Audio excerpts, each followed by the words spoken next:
Magandang araw, nandito po tayo sa bukid. Magtatanim po tayo ng palay.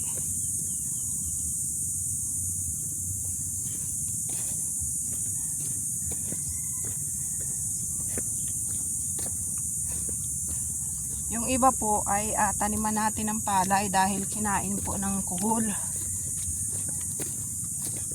Kaya lagyan natin siya ng panibagong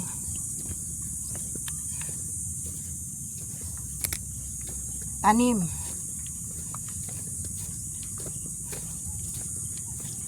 Guys, ang aming tinanim na palay ngayon ay red rice, black rice. Yan po.